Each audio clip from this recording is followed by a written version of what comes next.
bienvenido a este día número 30 de nuestros 40 días de búsqueda y de ayuno Maranata.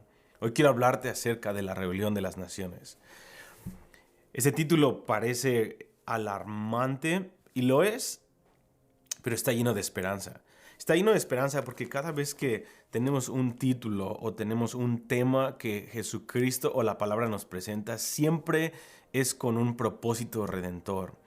Y hoy quiero hablarte del Salmo capítulo 2. Salmo capítulo 2 es una escritura profética que nos ayuda a interpretar el presente. En el pasado solía ser algo que nos ayudaba a proyectar el futuro, pero estoy convencido que estamos viviendo el principio de Salmo 2 y un poco más que el principio del Salmo 2. Estamos viviendo en medio de toda esta rebelión y de la profecía de Salmo capítulo 2.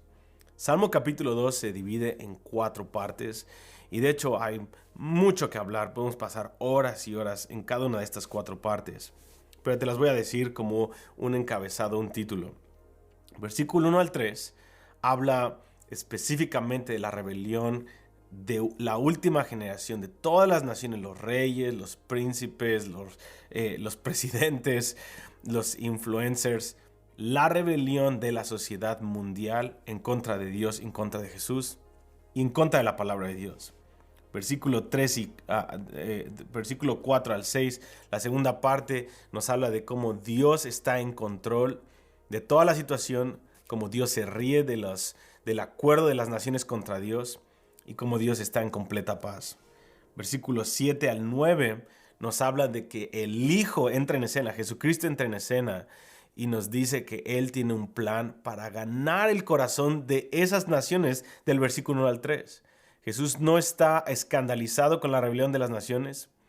Él tiene un plan para ganar el corazón de las naciones que se rebelan contra Él. Y sabemos que muchas no van a decirle sí al Señor Jesús y van a terminar siendo destruidas por el mismo Jesús. Está ahí en el mismo Salmo, versículo 9. Pero sabemos que habrá una gran cosecha de almas debido a la intercesión de Jesucristo, y esta tercera parte es una invitación para que nosotros intercedamos con Jesús. Y última parte, versículo 10 al 12, el profeta David, el rey David, nos invita a esta última generación a, mientras todos estos acontecimientos empiezan a desarrollarse y a pasar frente a nuestros ojos, él nos dice que el lugar más seguro en el que podemos estar es besando al Hijo, es teniendo intimidad con Jesucristo. Entonces es un salmo increíble que nos da mucho entendimiento y nos ayuda a interpretar el presente. Así que,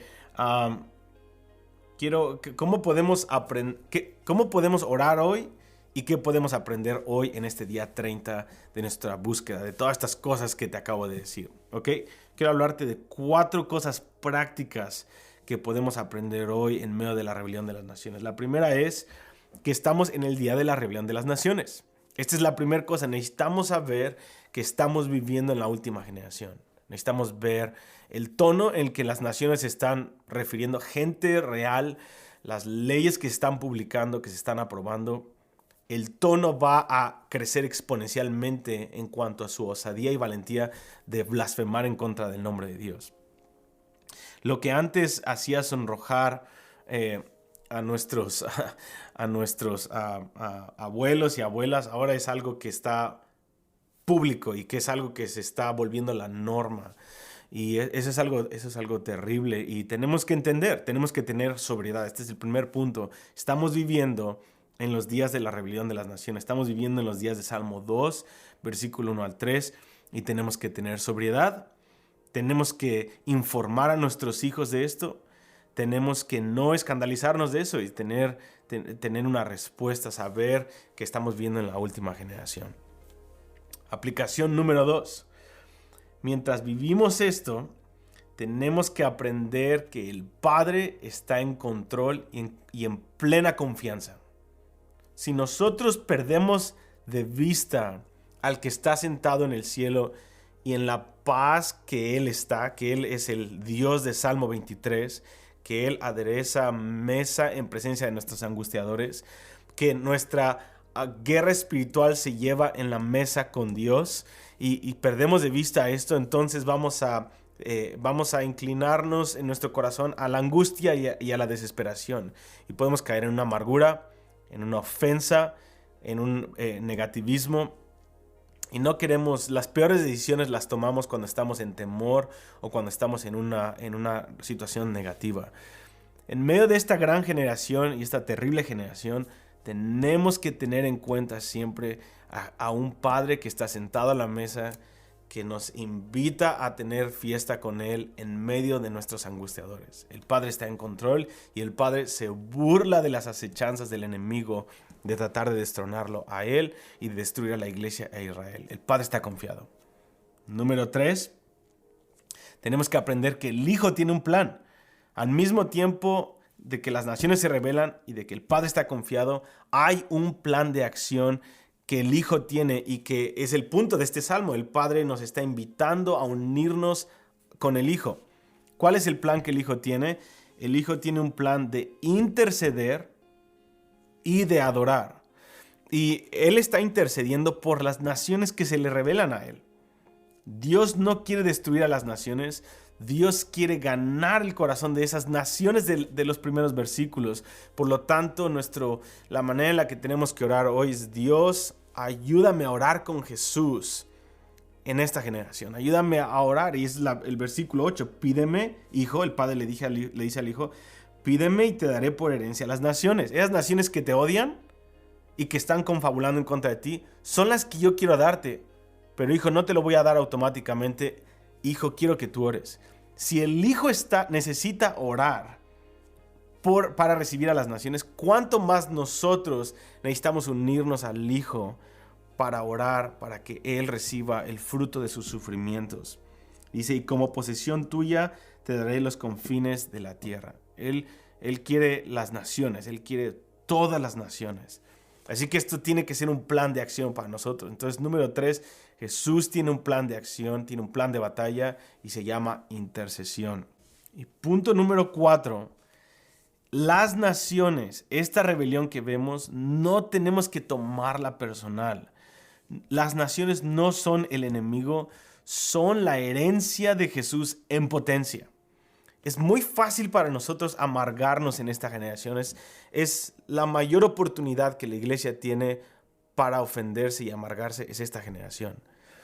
Así que cuando tú veas a gobernantes que están proclamando cosas en contra de ti, cuando tú veas a vecinos que están blasfemando el nombre de Jesús y persiguiéndote verbalmente, o una cultura que está tratando de cancelar los principios por los cuales tú vives, la mayor oportunidad que Satanás está presentándonos es verlos a ellos como enemigos. Y Dios dice: no, el enemigo es Satanás y es espiritual, pero las naciones son la herencia de Jesús. Pero Dios, ¿cómo puede ser si ellas te odian? Y la respuesta es: tú también me odiabas. Tú y yo éramos enemigos de Dios y aún así, mira, estamos aquí dejando de comer y enfocándonos porque amamos a Jesús. De la misma forma que tú te volviste de un enemigo de Dios a un amante, de una prostituta espiritual a la esposa de Jesucristo, que todos éramos eso, es la misma manera en la que Dios ve a las naciones. La Biblia dice que mientras hay vida hay esperanza. Mientras cada una de estas personas que blasfema el nombre de Jesús sigue respirando, cada uno de esos minutos que le quedan de vida es un minuto de esperanza y de oportunidad. Así que Dios nos invita a entrar en esta batalla espiritual no como víctimas de una sociedad que nos odia, sino como intercesores en los lugares celestiales, que estamos entrando como la extensión de las manos que salvan de Jesucristo. Tú no eres una víctima. La iglesia no es una víctima, la iglesia es la extensión de la misericordia de Dios y la última oportunidad que el mundo tiene. Así que estas son las 4 aplicaciones que hoy podemos tener. Y oramos, Padre, en el nombre de Cristo Jesús, que nos despiertes para orar por las naciones, que nos des nueva perspectiva de cómo tú estás sentado en lugares celestiales y que nos ayudes a ver a las naciones que se rebelan hoy contra ti como la herencia de Jesucristo. Señor, queremos ver cambio en las personas que te odian. Ayúdanos, tócanos y toca a nuestros vecinos en el nombre de Cristo Jesús. Dale a Jesucristo el fruto de sus sufrimientos. Te lo pedimos, Padre, en el nombre de Cristo Jesús. Amén. Te vemos en el próximo día.